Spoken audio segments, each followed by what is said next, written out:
Imagine walking on the beaches of Cornwall. The sea is lapping, the sun shining, and under your toes in the sand you find a mini octopus made of plastic. Next to it, a cowboy hat and sword. Well, that's what's been happening for the past 25 years after a cargo of Lego spilled into the sea.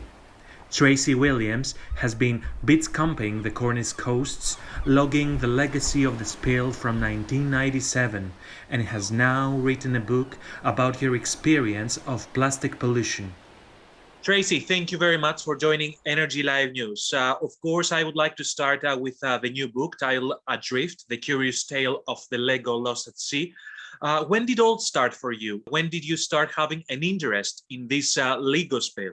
But it all began for me back in 1997. My family were living on the south coast of Devon, and we started to find the Lego washed up. We often used to comb the beaches for treasure, and I used to take my children at every opportunity, and we'd look for shells and sea glass. And then in 1997, we started to find the Lego washing up. And at first, we didn't realize it was from a cargo spill, but then as more and more came in, we realized what had happened.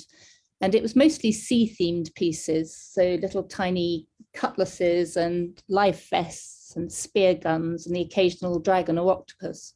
How did this spill affected the waters in the area that you live nearby?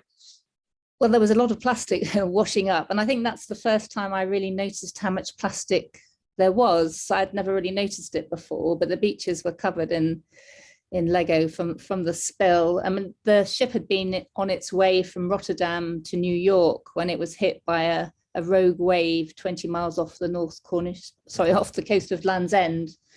And soon afterwards, beachcombers started to find all this Lego washed up. There were 5 million bits of Lego in one container, but 62 containers fell off or fell overboard in all. So there was quite a lot of plastic ended up in the ocean.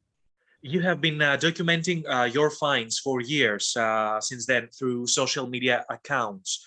I guess you have heard a lot of stories from different people that probably they have discovered some figurines of Lego at sea. Can you tell us a little bit more about what you have heard all this time, all these years from different people? Yeah.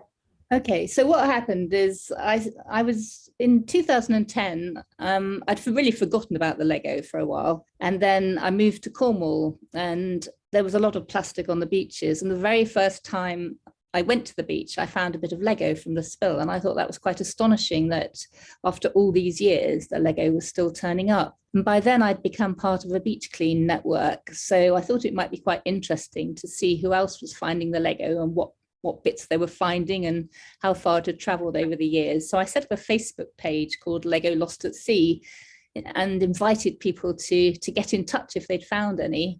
And people got in touch in their hundreds.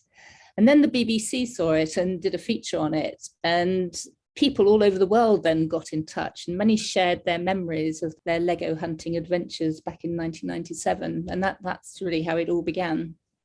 When did you first find a Lego piece, and which was the last time that you found one? The last time I found one was a few days ago. The first one I found was obviously just after the spill when it started to wash ashore, but we're still finding it. And that's what's quite astonishing really, is that all these years on, 25 years on, and the Lego is still washing ashore. But it's not just beachcombers who are finding it. The fishermen are trawling it up in their nets every week. So back in 1997, it was thought that roughly half the Lego would float and half would sink.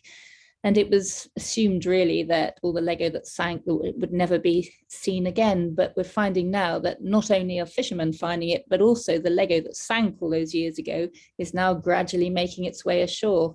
And I live about 50 miles from the site of the spill, and very often I will find some of the Lego that sank back in 1997 on my local beach with all the other plastic that washes ashore.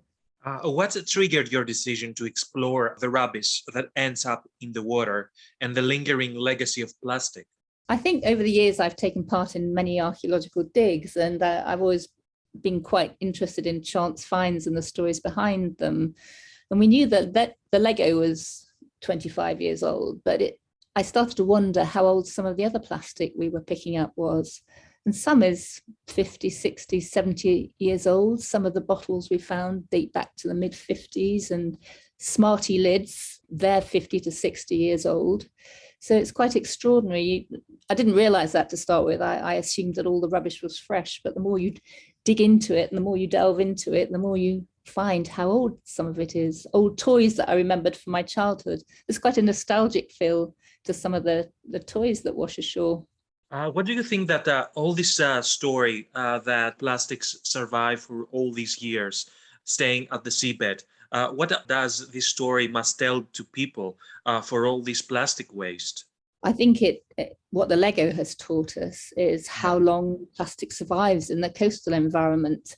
We often find Lego bricks during beach cleans, funnily enough, and it's not just Lego from the spill. So a few years ago, we teamed up with scientists from the University of Plymouth, and they tested the bricks we'd found during beach cleans to see how long they could last in the coastal environment.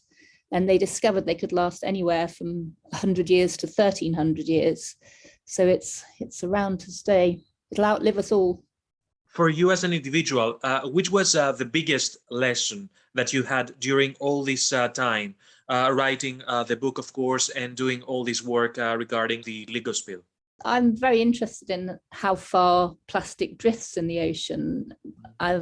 We know that some of the Lego that floated, some of the dragons, for example, made their way to Holland. Perhaps they made their way beyond Holland. We're in touch with beachcombers in Norway. We're hoping they will report any finds to us. So I think we've learned a lot about that, but we've also learned how far plastic drifts along the seabed, because that's an area that's not much is known about that really. But because the Lego is so distinctive, with magic wands and black bats and cowboy hats and witches' hats, they're very distinctive. So if you start finding those amongst the seaweed that washes up, we know where they've come from. And of course, it's not just Lego. In recent weeks, we have picked up thousands and thousands of bottle fragments that are all washed ashore from the seabed. They get caught up in the kelp or the brown seaweed that washes ashore. And it's absolutely full of plastic. Hearing you, Tracey, I'm just wondering how many Lego pieces have you collected until now? We've probably picked up thousands. We've given some away, and we've teamed up with museums and people putting on displays to highlight the legacy of plastic in the ocean, if you like. I think the Lego story has proved to be a very good way of opening people's eyes to plastic in the ocean in a way that's quite easy to understand. Everybody's familiar with Lego, and to see the before and after pictures of Lego that's been lying at the bottom of the sea and what's happened to it is quite enlightening, I think. Do you plan to organize an exhibition, probably, just displaying all these items that you have collected throughout all these years, probably raising awareness of the damaging effect of plastic waste in the oceans? Yes, I'd love to do that. And I would also love to do a documentary, actually. I'd love to find out if the shipping containers are still down there. Many of the pieces from the spill we've never seen. There were 50,000 Lego sharks on board the Tokyo Express, and nobody, as far as we know, has ever found any of those. So where are they? Could they still be in the shipping container, or has that long since rusted away? We don't know, and it would be really interesting, I think, to investigate some of these things. Tracey, thank you very much for this interview. Thank you very much. Thank you. Energy Live News conducted Lego for a response. In a statement, they said, "We're passionate about keeping Lego bricks out of nature, and we don't ever want Lego bricks to end up in the sea. The cargo spill from the Tokyo Express was an unfortunate accident that happened 25 years ago. The Lego Group is very serious about taking care of the planet, and we have a bold sustainability strategy that aims to leave a positive impact on the planet for children to inherit." This is Dimitris Mavrokephalides. You have been listening to an Energy Live News podcast. Please subscribe for more and follow us on social media.